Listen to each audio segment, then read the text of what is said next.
Welcome back, everybody, to the latest episode of the Team Building Podcast, where we learn how to build a dominant real estate team in any market. We've got Jeff Cohn here. We have Bob Wells here. We're going to have a super awesome in-depth conversation about team building, perseverance and tenacity, and building affiliate businesses, understanding your core competency, how to build a business that survives in any market. Man, we've got a whole bunch of stuff that we can get into. Amazing, amazing guests and some awesome content. So first of all, the man, the myth, the legend, Jeff Cohn, welcome back. Hey guys, super jacked. I'm coming off of Explosion 2018, which is an event that's put on for Berkshire Hathaway agents in our hometown of Omaha, Nebraska. Really great content delivered at that event. I was able to speak a few times on a couple different breakouts about teams and commission splits and retention. And we'll probably get into some of these things today. It's just amazing when you get in front of big groups of people to hear the type of challenges that they're having right now. Obviously, everyone thinks that they can sell real estate. So a big challenge is a lot of markets have increased in agents by 20, 30, some of them 50%. Everybody can sell a house right now, right? It's easy. So we'll get into that a little bit in our dialogue, but I'm super excited to introduce our guests. So Matt, let's dive into that. Yeah, so Bob, you're obviously you have a team, actually 10 real estate companies in the Pennsylvania, great, kind of that state around that area. You're also a podcast host of the Get Real podcast. You've got affiliate businesses around your real estate team. So you've got a bunch of stuff going on. Just out of curiosity, when people ask you, if they run into you and ask you, what do you do, Bob, how do you explain to other people what you do? It's really funny because when I was young, I had a wish that I could answer that question with about what, I realized that was short-sighted. I think my job is to create opportunity for people and to create positive and lasting change in people. That's really what I see myself doing now. I did not see myself doing that many years ago, but my role has evolved like many of our roles do over time. And I would say that that's probably it. I help to grow our companies to that creation of lasting change in people and then creation of opportunity to retain people. Love it. That's what we did. Yeah. Very, very cool. And so give us an idea, take us back just a little bit so people understand some context. The business that you started that eventually grew into the team, and of course now you've added other real estate companies and things like that. But what is the core business and how did that come about? Yeah, well, I have a real estate background in sales, like most of us. I was not a particularly huge producing agent, sold about 10 million in volume, about 50 units a year. Was in the process of building my team beyond that when I had an opportunity to become a leader of a company, and I'd done that before. My background in the Marines kind of gave me some leadership experience. I owned a scuba diving business and some other things, but I was excited about looking at building a company. At first it was a little bit daunting. It was 2004, and we actually thought we were really good at what we did back then. In 2001, my partners started our first company. When I joined him, we started our third, and by 2006, we had 7, and everything was just going gangbusters. And we thought it was us, and I have a friend who once said that you can't tell who's swimming naked till the tide goes out. Well, the tide went out for the global financial crisis, and all of a sudden, we had no shorts, and we realized we had to do something different. We had to become a better version of ourselves to deliver on the promises we made to a lot of people, And we started to shift what we thought about leadership, what we thought about team building, and what we thought about opportunity. In 2003 and 4 and 5, my main focus was on profits. That's how I built a team. The projection into the world was we're going to be a big profiting company. You could benefit from that, et cetera, et cetera. And when we saw the market shift in 2007 and 8, it became more about people for us. We said, we have some great people, but they need to be developed. And I think that if we're able to develop people and help them become the best possible version of themselves and help them break through barriers, then we're going to keep those people for a long, long time. And that's what we started to focus on. We went from a mission of creating a profit every day to creating positive and lasting change in people. And we always have wanted to be and continue to want to be a kind of a dynamic multi-office company that if there was world-class talent looking for an opportunity, a transformational opportunity, then they'd look for us. And that's kind of driven every decision that we've made along the way in conjunction with some of the values I think we feel are very important. And that's kind of what brought us to where we are today. And, when I think about team building, Jeff, one of the things that I think is most important, certainly for us, and continues to evolve as we go forward, is just our vision for what we want to become. Right. If you want to attract huge talent, you've got to have a vision that's so much bigger than the vision that talent has for themselves. Your vision has to be big enough to encompass the vision for every one of the major players in your organization. Right. So certainly, I think around 7 companies or so, I was speaking to my partners and I said, do we really need to build anything bigger than we have right now for income? Because we really didn't. I mean, that was kind of okay. But we said, if we want to keep the talent we have and continue to work with great talent, we have to continue to expand our vision for what's possible until we reach the outcome that our talent wants. Right. And that's what's driven us from 7 companies back then to 10 today, and what continues to drive us to create opportunities that wrap around Keystone Partners Group. I think last year we closed about 2.6 billion in sales. Obviously, that scale of business creates an opportunity to wrap businesses around it, and those businesses are what we continue to use as attraction, for new talent. Yeah. Let's define a few of the businesses you wrapped around it. I think that'd be an interesting conversation, and I'm assuming you're speaking to ancillary services like title, maybe insurance, maybe mortgage. Yeah, that's true. We used to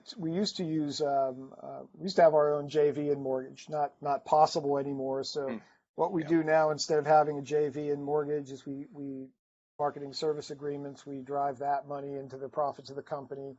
We're a profit sharing company, so we profit share that back out that way. Yeah. We have a title company that's based on ownership of or volume of business. When they buy into the title company, that generates a good passive income. Clearly, insurance is an awesome opportunity. We have a home and auto insurance company that we've integrated into all of our companies that I think has some tremendous potential. It's a residual-based business. Mm-hmm. It's recession. It's sheltered from recession in quite a few ways. Sure. And some of the other opportunities, Jeff, that we continue to look at and continue to capitalize on are syndicated commercial stuff. We have 10 companies. Every opportunity that we have, we buy a commercial building, and we allow our mega agents to be part of that syndication so that we're partners in multiple businesses. Sure. Yeah. So backing up a little bit, because 99% of our audience's minds have now been blown. You start dropping billion anywhere in a sentence, it's pretty impressive, not to mention 3 billion in overall sales volume. So help us get to where you are right now. How did you continue to grow as a human being to allow your mindset to continually shift to play as big as you play today? And a double question, did you ever think you'd be where you are today? The question is yes, I did think I would be where I am today, but not through the vehicle that I found. I remember when I was younger, running long distances, telling myself that I was going to generate $72,000 a month in passive income. And at this time, I was quite young, and I had the thought of being a network marketing professional, which I did for 5 years. It didn't quite go where I wanted it to go, but I certainly learned a lot. I learned how to accept rejection, a lot of rejection. I remember, Jeff, walking around New York City telling people that we were launching a brand new division of a $500 million company, looking for a brand new, it's still in my head today. What doesn't kill you makes you stronger, right? But in my head, that number is something I ran to all the time, and that number drove me to continue to look for vehicles that would eventually drive me toward that. But I got involved in 2004. Can I pause you for a second? Yeah, sure. So I want to show you guys a pattern. He had a number, right? We call it BHAG, big, hairy, audacious goal. There was a number you wanted to get to, and so you continually were driven to find solutions. to get to that point. And you said the very vehicle that's gotten you there was something you had never probably considered when you defined the number. I think people are scared to come up with their number. I think if they come up with the number and don't hit it, they fail. So you weren't scared to define the number. What would have happened? I'm assuming you're making more than that now. Maybe you're not. I'm not. I'm generating about 62,000 a month in passive income. So are you still wanting to sacrifice and grind to get to it, or are you satisfied with where you're at today? I don't think I have to grind to get to it. I think I'm kind of in a momentum curve that'll run itself pretty much at this point, Jeff. But I'm not saying that to impress anybody, but it impresses me because I got to tell you, when you look back and you think about the times that you were drilling that into your subconscious mind, I think that most of the time consciously you're not believing it's true. Right. I think most of the time you're saying, yeah, that's bullshit, you know. But if you say it enough, it gets planted in your subconscious mind, and then you start making decisions, whether consciously or unconsciously, that move you in that direction. And I think that's important for anybody to understand. Awesome. So from a mindset standpoint, what were some of your practices in improving yourself, not just within the business accolade, but also in other areas of your life to help you be more well-rounded? That's where a lot of our listeners get a lot of value out of these. It's not always deep diving into the business aspect. You're so much further along than a lot of us, obviously myself included, from a business standpoint. I want to learn about the man you've become to be able to execute on what you've executed so that I can follow some of the patterns you have implemented in your life. Well, you know, I'm a human, you know, so I constantly question myself, even though I program myself pretty effectively not to do that. I still question myself like everyone else, you know. Am I good enough, you know? Mm-hmm. And if somebody's not asking that question, I think they're an alien, you know. When you say you program yourself, can you please go a little deeper on that, because I think that would be extremely helpful. Yeah, in 2006, when the market started to shift a little, and especially in 2007 when it shifted pretty hard, one of the things that my partners and I did say, you know, we've got to do something. You know, we're the ones that every day are inspiring other people. We're the ones that are giving people hope. We're the ones that are creating a vision where there is no vision apparent, where everything seems to be going down. We're the ones saying it's going to go up. But eventually, you know, you run out of gas. You need to get charged up yourself, and you have to wrap yourself with people that are inspiring, with people that believe in you, with people that will charge you up so that you can take that and push it down through the masses. So we went. I remember we went to a Tony Robbins event. It was incredible, so cool. We went to Unleash the Power Within, and we walked on fire, and we said, wow, this is pretty cool. This is an opportunity to get ourselves fired up where we don't have that opportunity very often. And I remember Mike Campo and I, after that, went out to Vegas to a program called Business Mastery, and we went twice to that. We went to a couple of other events, specifically Tony events, which I thought were really effective. Date with Destiny, Wealth Mastery, Life Mastery. All of those helped us work on who we were, you know, and I think people hear this, but I don't think people understand it. You know, your business will grow to the extent that you do. And when you focus entirely on trying to grow your business without growing yourself as a person, then that's unsustainable. And I love it. Jim Rohn said our success will never exceed our own personal development. And oftentimes we come in contact with clients and they'll say, oh, I'm just stuck at this point in my business. I can't get any bigger. And I'll say, well, what are you doing to become a bigger leader?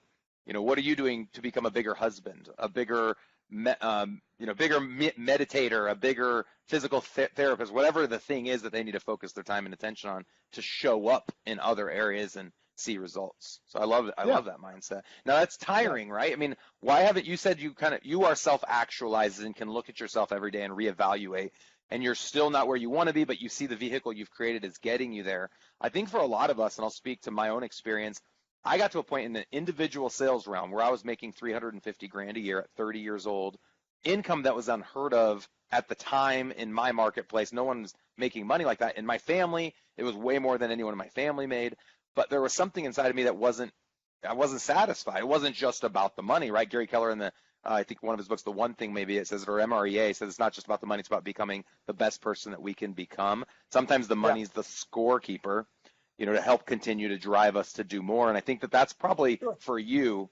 I don't want to take the words out of your mouth, but that number for you is just a scorekeeper. If you never hit that, I think you could lie down on your last days and say, I'm satisfied, I'm happy with what I've accomplished. Would you agree?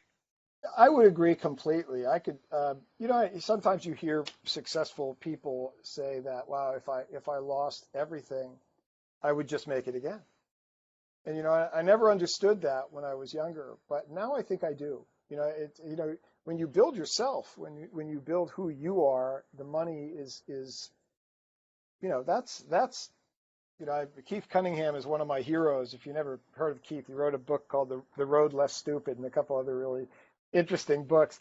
But he's the kind of guy who lost $100 million and then made it again. And I think it's when you hear from people who've made a lot of money and lost it, you get a different perspective on money and capacity and capability and self-worth.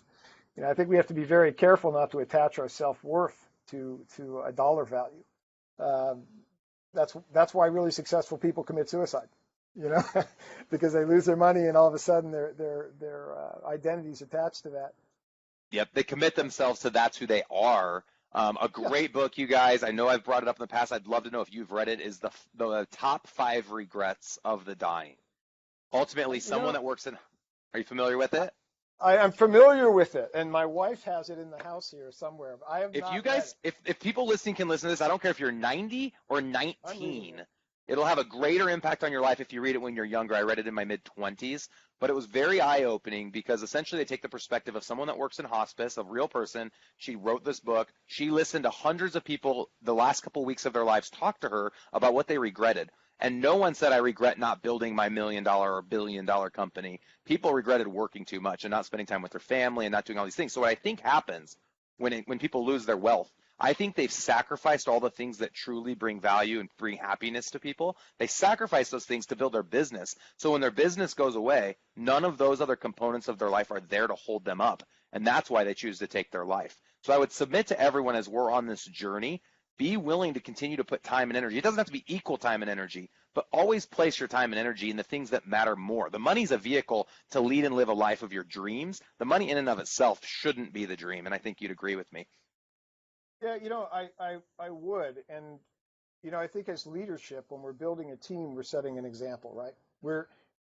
People do what you do, not what you say, and they follow an example. So if we focus only on business to the expense of the other parts of our lives that are really as important or more important, then those parts of our lives begin to deteriorate. And Mm-hmm. if your health deteriorates, your business deteriorates. If your relationship deteriorates, your business deteriorates. If your spirituality deteriorates, your business deteriorates. You can't tear these different parts of our life apart. They're really self-supportive or mutually supportive. So, one of the things that I've always done, Jeff, is when I set my goals for the year, which is a very unique way, I look at every area of my life, and I break my life into 8 areas, and I have a vision for each area of my life, an ultimate vision. Mm-hmm. I want to have one goal this year that if I accomplish that goal this year, I'm either maintaining progress toward that vision or moving forward. And then I have one habit, right? Well, I have one habit that has to support the one. You have to tell us the 8 things now. So I always have to ask the questions. I don't know if you feel this way on your podcast, but if I have a question in my mind, I'm like, everyone else has it. You got to tell us the category. So I'm putting you on the spot a little bit, but what are the main 8 categories? Not at all.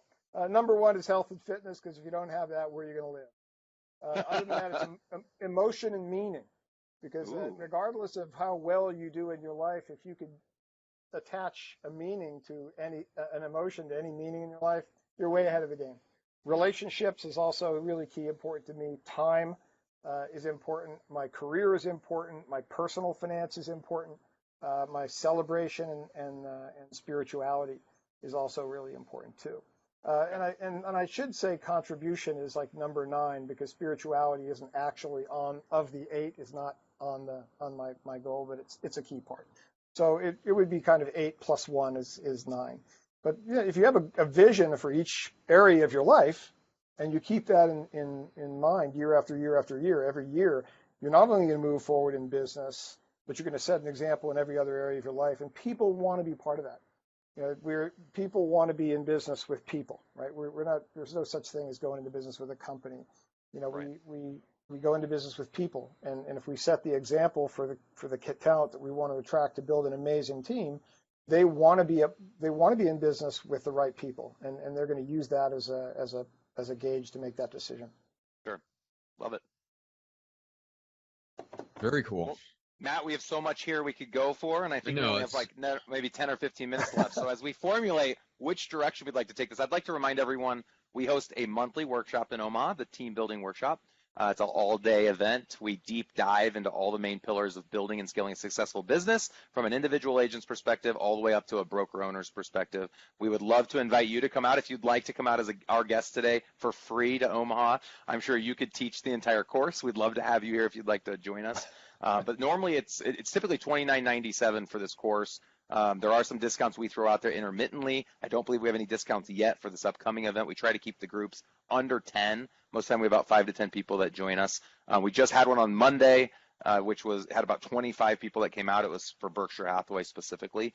But I know we have a date. I think it's October 22nd and then another one on November 12th. So if you'd like to check out more information about the workshop, we have all the information on our website, eliterealestatesystems.com. Click on workshops. And then, Matt, a little plug on the podcast, if you will. Yeah, what absolutely. are people supposed to do if they find value in this episode and any other? Well, first thing is go to iTunes, leave us a thoughtful rating and a review. And especially if you enjoyed a particular episode like Bob's, make sure to call him out in the review and publicly thank him for giving his time and let us know kind of what episode you enjoyed the most. You can always get the episodes and all the previous episodes and videos, whatever form you want, eliterealestatesystems.com on the podcast page, or just go straight to your favorite, app like podcast apps or iTunes, Stitcher, all those good ones. So that is how you get the podcast and stay connected. So, Bob, let's finish with this, and I know we'll have some probably follow-up questions to this, but we've talked a lot about personal development as it applies to us as the leader. Let's talk a little bit about, the people side of it, retention, because I have a feeling, we talked about this a little bit beforehand before we went live, where you mentioned that the way that you have retained people has changed, and I'm guessing it's probably been a shift to helping them personally develop. But I'd love for you to speak to a little bit about what that actually looks like on a practical level, how you build that into the rhythm and the flow of the business. Well, I think retention, first of all, starts in the hiring process. And there's two parts of the hiring process that I think people ignore that I think are super important. One is just clear mutual expectations, mutual expectations that are crystal. So they know exactly what you expect of them, and you know exactly what they expect of you. And this conversation could be 2 hours, 3 hours. And this isn't about a job description. How do you communicate? How do you deal with difficult situations? What do you expect of them? Like I expect all of my leadership to walk on fire and go anywhere that they have to go, that I feel they have to go in order to be the leader that they need to be for their team. So was this metaphoric fire, or are you wanting them to go No, it's real fire. the Tony Robbins event? Everybody walks on fire, because if they're afraid to get out of their box and do things they think is impossible, they're really not right for our organization because they're not growth focused, right? Love it. So we get that right out in front, and another part of the visioning process or the hiring process that I like is future visioning.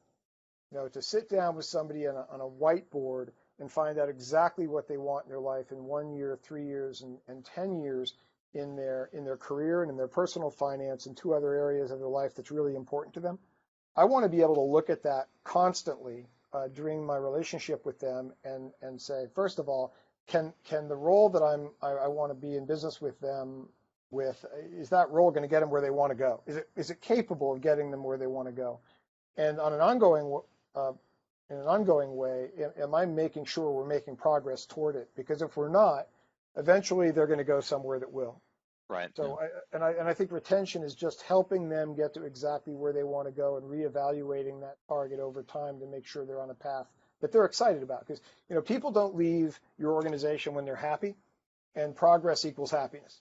Right. So as long as they're making progress in the right direction for them, then you're going to retain those folks. And I think the creation of opportunity is wrapped around that. First, you have to know what they want, and then you have to say, okay, how am I going to do it, and how am I going to help them get it? in many cases, what people want is going to be driven by money, you know. So, you know, we're constantly looking for ways to add to that. One of the things, Jeff, we recently are starting to look at really seriously is residential syndication.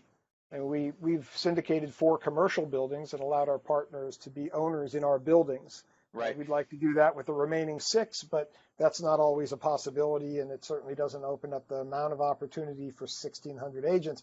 Right. So we're looking more and more now at syndicating a larger scale residential projects inside our own organization, and giving people opportunities to invest in things like that. And I think people are, even if they're not in a position to capitalize on an investment like that, just the fact that we've created the opportunity and opened the door for them to do it means so much to people, right? So That's awesome. I think that's important, just consistently looking for ways to do that. And I think consulting is a big issue too. I think it's way too prevalent in our world that you put somebody in a role and you just don't talk to them. Right. You just expect them to continue to do the role, and they don't have a specific goal. They don't have scoreboards on the wall.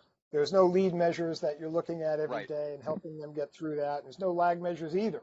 So without that, you know, really the best that could happen is they're either super successful because they've got this huge entrepreneurial talent, or you end up letting them go because you never developed them to the people that they could have been, because they never knew what that was. They never knew what they were supposed to really do.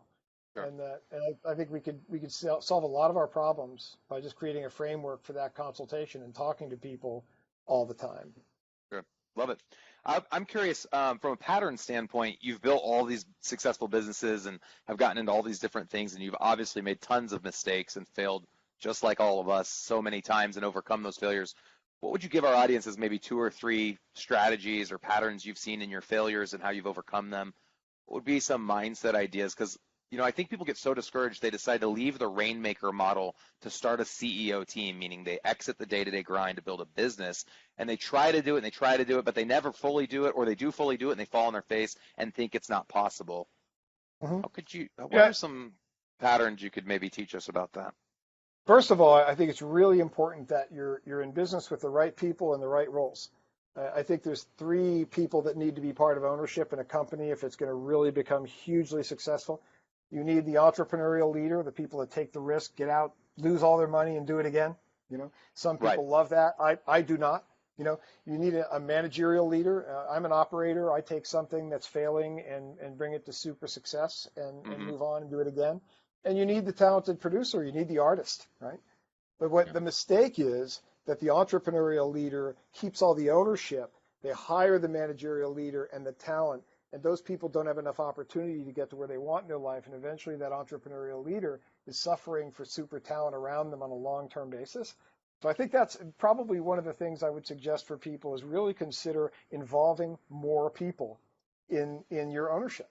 You know, from our perspective, one of my partners, Mike Campo, what Mike does is he opens stuff. He creates things from nothing, and that's what he does. He's an incredible entrepreneur. Sean Morrow is an incredible operator, huge recruiter, super talent with respect to operations. That's kind of what I do. My Usha Patel is on the productivity side, and she's world class. We have a financial person that's responsible for the finances of all of our company. They overlook that, and we've got another partner, Tony Caracaza, that does the stuff that none of us understand. Everything from E&O insurance to negotiation of leases to all the stuff that has to happen. But we're so you know, Usha Patel and Karen Shive are the other 2 of our partners, and together we're very compartmentalized. We do what we do best. We forget about the other things and let other people do what they do best. And we end up actually loving what we do because we're not doing things that are outside our core competency.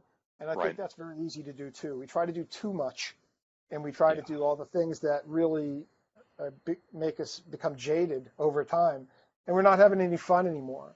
And you know, it's hard to be an inspiration when you're not having any fun. You know. So do what you do best. Stay in your passion. Find other people to do the things outside your passion. Create opportunity and ownership and passive income for those people so that they see a future for themselves also. And you end up, you know, with an outcome where everybody's really, really happy that they went into business together. and the outcome is what everybody actually expected, which comes back to mutual expectations. Sure. Hey, switching gears a second before we wrap up, share with our audience where you are right now, just because your background, for those, obviously a lot of people listen to this on an iPod or on Apple or on Stitcher, but for those that are watching it live, which we have a huge audience today, thank you guys for joining us live, as well as those that watch the recordings on YouTube. You're in a cabin in the woods? Yeah. Like, what's going on here? Yeah, this is actually this is my home. When I honestly, Jeff, when I sold real estate, it was like I was in houses with drywall all day, and I felt like I was back at work. So I had some clients once, they were from New York, wanted to see this log cabin, so they didn't show up. So I called my wife and I said, "You want to go see this thing?" And she said, "Sure." We came and saw it, and she hated it, so we bought it. And Does she live there with you, or did you guys decide to do his and her houses? We've been married for 30 years. She loves it now. It just was pretty disgusting when we bought it, but it had good bones, and we really love it. But it allows us to kind of escape, and I think if you could live in a log cabin and get away with it, by all means, jump in. Absolutely. You make a ton of money, and you deserve to. Share with our audience maybe the top 2 or 3 things that money has done for you. It's given me options. It's given me the ability to write a list of what I love to do and what I don't love to do, and just not do the things I don't love to do anymore. Yep. Right. And when you're working in your passion, you're not working, right? You're just having fun. Right. And at the beginning of the show, it was like, what do you do? And my thought was, well, about what? Now it's what do you do? And the answer is whatever I really want to do. I love it. People all the time will call me or reach out to me. They'll say, "Jeff, I know you're super busy, but like they'll be talking a million miles an hour just like me." And I'll stop them and I'll say, "I'm not busy at all. I'm actually laying by my pool, or I'm in my hot tub, or whatever." Like, I don't want to live in a life where I'm so busy that I can't give people 5 minutes of my time. So I really like that mindset.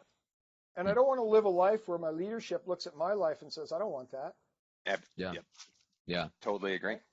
Excellent. So what's the last question that will be one of the last question I want to ask you, which I think is kind of fun, and I know I don't usually do this, but I want to start doing more of this. What's the one monetary item you've purchased now that you have the wealth you have that you feel guilty about, or you thought you'd feel guilty about? Oh, that's so funny. I live way below my means, but the thing that I feel guilty about is my traveling. Okay. I mean, I travel all over the world. I take my family with me. We're going to Portugal, Morocco, Tenerife, South Africa, Zimbabwe, Curacao. This is just in the next couple of months. That's awesome. So I feel I feel a little guilty about it, but I don't, because it's important that people that are looking at the track that I followed and want to follow that path within our organization understand that they can do that too. Right. Yeah. What trip have you gone on that you regret going on? Wow. I'm looking for your answer to be none, right? Like, we just got back from South Africa, Zimbabwe, Zambia, you kind of it's a $30,000 trip. I thought I was going to own that. Holy crap, I could have bought like 2 rental properties. But you can't look at everything that way. You have to think about the experiences that you're buying. My mom always said, smell the rose, you have to stop to smell the roses. So give yourself that once in a while, you saw me look off into the distance saying, hell, I don't know. Yeah, there's not a good one, right? Yeah, I really would have to say that's true. I don't regret any experience in my life. Hey, so other than people giving you a shout out on this podcast episode on iTunes, please go out and review this 5-star and give a shout out to you. How does someone reach out if they want to ask you any follow-up questions to this episode or find out more about your syndication deals, both in the residential and commercial space, or your brokerage expansion? Yeah, first of all, I would suggest they go to our site, which is kpgrocks.com, kpgrocks.com. A lot of cool stuff there. There's some interviews on a show called On Point, which interviews myself and my partners about how we think and how we act, how we interact with other people. And they get a lot of things that they didn't get from this podcast about some of the things that I do and my partners do that would be really beneficial in their business. So the On Point. This is your podcast?